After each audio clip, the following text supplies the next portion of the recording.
Well, hello there, boys and girls. It is I, Christian Mo, for another Auto Talk driving review. This week we are in the 2016 Scion FR-S Coupe. The headline for the 2016 Scion FR-S press release says new styling, safety, and sound, but it's really hard to spot those changes from the outside. We have the same angular headlights, the same alloy wheel design, and the same angry face. The rear end also looks strikingly similar with those same clear taillights, but then you hit the exhaust. This red FR-S you see here is a 2014 model I tested a while back, and the exhaust looks tiny and pathetic. The new car, however, features what could pass as small howitzer cannons that do a fantastic job of filling the bumper cutouts, a definite design plus in our opinion. Beyond that, you still have the same basic car that's been on sale since 2013, but that's not really a bad thing, as this rakish coupe has always been handsome. So, the outside, even though this is a refreshed car, is barely changed. And if you thought the outside refresh was minimal, wait till you get to the inside. Because if you don't even know what to look for, basically everything inside is exactly the same as well. Now, at least to my eye, this texture that they're using here on the dash, this plastic piece looks a little bit brighter than the last one of these I was in. But the only real change is this right here. So Scion now has a new 7-inch touchscreen display, and this is the new standard stereo. You can a little sound button there, adjust my settings, see what source I'm on. I have USB auxiliary, Bluetooth audio, AM, FM, AHA radio. No satellite radio here. But so aside from this, this is the only real change that we have on the interior. So why would I even be interested in trying to review a car like this? Well, it comes down to one thing, and that's this right here. So this may be the fourth car that I've been in that's in the BRZ FR-S twin group, but this is the first one I've ever been in with an automatic. So this changes the entire way the car behaves, drives, and feels, and that's why we're interested in it. Now, yes, we are interested because this is a 2016 and you want to make sure that there aren't things that have been changed from last year to make this one worse or to make it better. But the big thing is that transmission, because almost everything else is identical. So let's stop talking about the interior and go for a drive. So if for some reason you are not familiar with the little hooligan's darling that is the Scion FR-S and Toyota BRZ, let's do a quick recap. So this is a small, affordable, fairly lightweight rear-wheel drive sports car. 2 doors, 2 driven wheels, 6 gears in the middle.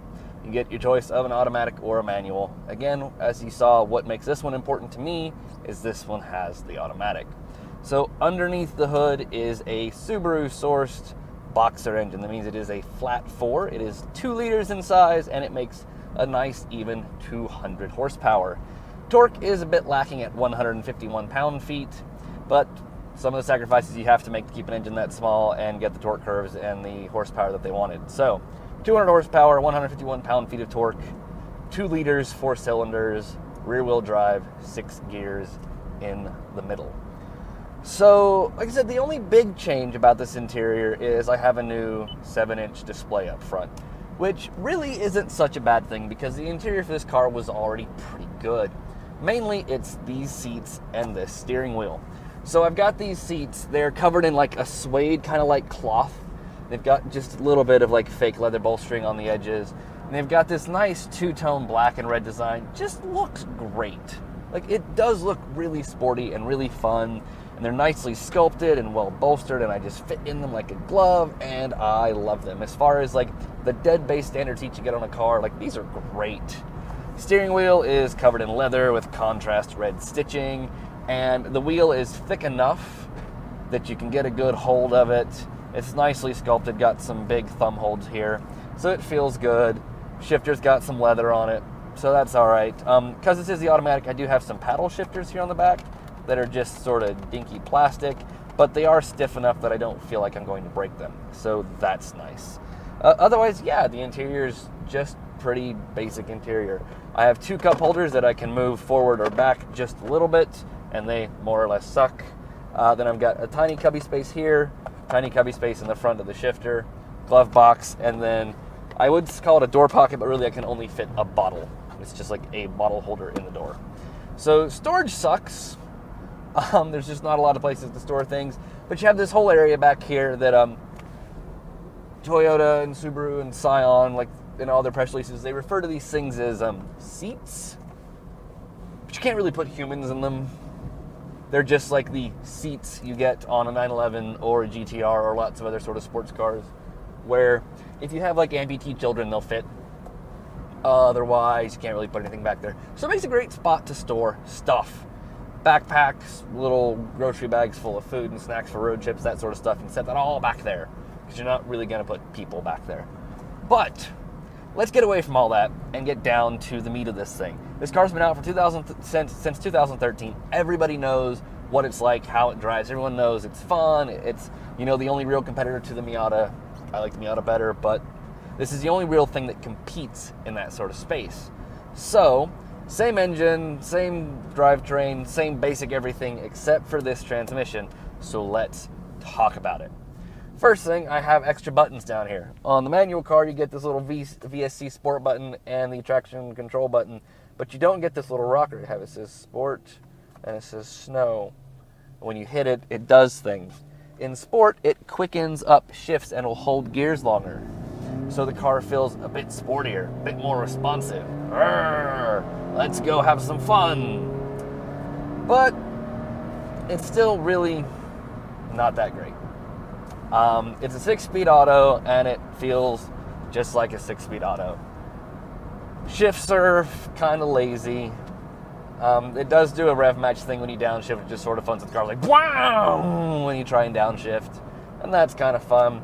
But even in sport mode, it's just sort of okay. To really have fun with this car, press the VSC Sport button, which alters your traction control, and kick this sucker over into the little manual mode. Let's click down some gears, and the transmission starts shifting quicker. You can swing up all the way, and it'll sit there in manual mode, and it won't rev. Like, it'll let you actually hit the red line. So if you're in a spot where the quickest way around a corner, let's say you're doing a track day or an autocross, is to bounce off the rev limiter in second for just a half second than it is to shift to third and then back down to second once you come through the corner, this is perfect. So now I have better control over my gears, and I can make them hit red line. They also shift a little bit quicker. So gonna go down, giving it just a bit of gas. So I'm on the gas and shift. There it is. Now I have a lot more power. Eee! Road's a little greasy out there. And so suddenly, this doesn't suck as much. Now, astute listeners will notice I did say doesn't suck as much. And I'm just gonna go ahead and preface this all with the Miata is the best car in this class. I like it more than anything. The FR-S and BRZ are really, really close seconds. And it's because they have this really fun, old school, sort of mechanical feel to them. It is an electric power steering system, but it's weighted well, and I get a bit of feedback, and it feels much more like an old school mechanical system than you expect it to, okay? The seats, you know, they feel great. You feel bolted to the car. The lightweight with the rear balance and the rear wheel drive, like, the car feels fun and flingable. Like, it's all those really cool, old school sports car sort of features, and that's what the Miata and the BRZ are like built on. They want to capture that magic. This kills the magic for me. This, I will say, like, when this car showed up and I saw it only had 2 pedals, I was prepared to hate everything about it, because this is just a 6-speed slush box. There's no dual clutch magic. There's nothing crazy or fancy about it. It's just a 6-speed auto like you can get in anything else. So I was prepared to think it was the worst car in the entire world. And it isn't. Like, for being an automatic, this is pretty good, actually. I mean, like I said, shifts are pretty quick. It revs great when you downshift. It does that awesome rev match. You hear that? Wow! It does all those cool, fun things that fancy sports car automatics do, even though it's not a fancy sports car automatic. And so I appreciate it for that. And like I said, it is relatively fun for being what it is. But I'm still one of those save the manuals guys. And this car feels like it needs a third pedal. Like it needs one. It's part of the soul and the character of this creation is being able to shift on your own. So the automatic is not bad, but it's not as good as the manual. And that bothers me. Like, I want the best car I can get. And this just feels out of character. This feels like a thing they have to put so people will buy it, not something that was designed into what the car should be. So, if that makes sense, like that's my biggest qualm about the automatic. Otherwise, though, like everything that makes the FR-S great is still here. I've still got the great quick steering. I still have the awesome seats. I still have a legitimate handbrake. I still have rear-wheel drive. Like, all that stuff is here. Like, and it's all still good and still feels good. This detracts from me for a bit. It does. And for a lot of people, it's not going to. In fact, I know somebody who owns one of these, and he works in the business. He owns an automatic FR-S, and like, cool, great. Like, I'm happy that he likes his car, but this kills it for me. Save yourself a bit of money, get the manual, you'll have the better car. Now, there is one advantage I will give this, and that is fuel economy. So the manual car is rated at 30 miles per gallon or 31 miles to the gallon. This one is rated at 34. So you do get some fuel economy gains by going with the automatic. And of course, obviously, if you're somebody who's like, you've got a bum hip, you have problems, like you just can't operate a clutch, if you were in the service and something terrible has happened, you've lost your left leg, like there are lots of reasons to get an automatic, and I appreciate that it exists. But for my purposes, it's just not the one I want, except for, hey, I'm saving a bit of fuel. Like I said, it is rated 25 city, 34 highway. I'm getting 29 combined, like right on the nose with what I've been driving it, which has been mostly highway and then aggressive back roads. So pretty good overall on the fuel economy range. And like I said, for being an automatic with nothing really special or fancy about it, it is fun. It is good. It does make the car still enjoyable, but I miss my third pedal. So that's my biggest verdict. We have 2016. It is a mild refresh. The new nose looks basically unchanged to my eyes. The rear end looks basically unchanged. But I do like the new exhausts that are big and angry. Those are cool. The interior, still the same, great interior. Still not enough storage space. I do like the bigger radio. Otherwise, it's a Scion FR-S. Buy one with 3 pedals, buy one with 2. Either way, it's a good car. You will enjoy it. There's lots of things to love about it. There's still all the same quirky touches, like the rear seats that fold down so the trunk will hold 4 racing tires, the bump in the roof so you can fit with your helmet on. All that stuff's still here and it's still great. I just miss my clutch pedal. So that's my only fault against this thing really is that right there. I want 3 pedals. This is still good. Not what I prefer.